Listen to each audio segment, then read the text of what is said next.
చాలా సంవత్సరాల నుంచి చూస్తున్నాం. పేపర్‌లో ఉంటాయి. అలొకేషన్స్ ఉంటాయి. కానీ ఇంప్లిమెంటేషన్స్ కావు.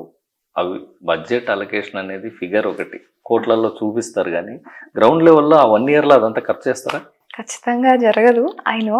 అది ఐ నో. కానీ అట్‌లీస్ట్ ఆ పాజిటివ్ చేంజ్ కనపడుతుంది కదా మనకి బడ్జెట్‌లో. ఇప్పుడు ఇరిగేషన్‌దే తీసుకుందాం. ఇప్పుడు అలొకేట్ అయిన budget around 16,000 crores just for irrigation ఈ 1 ఇయర్‌ది. లాస్ట్ గవర్నమెంట్‌లో మీరు 5 ఇయర్స్ కంబైన్డ్‌గా తీసుకొని చూడండి, ఇరిగేషన్‌కి ఇంత బడ్జెట్ కూడా లేదండి. ఓకే. సో, అట్‌లీస్ట్ ఇంత అలొకేషన్ దీనికి ఉంది అనేది మనం రెగ్యులర్‌గా మన ఇంట్లో యేసుకున్న బడ్జెట్‌లో గూడా మనం ప్లాన్ చేసుకోలేకపోతే, ఇంత పిల్లల చదువుకి, ఇంత దీనికి గ్రాసరీస్‌కి అనేది మనం అట్‌లీస్ట్ అది ప్లాన్ చేసుకోలేకపోతే, we won't reach anywhere. At least government has a positive plan. Okay.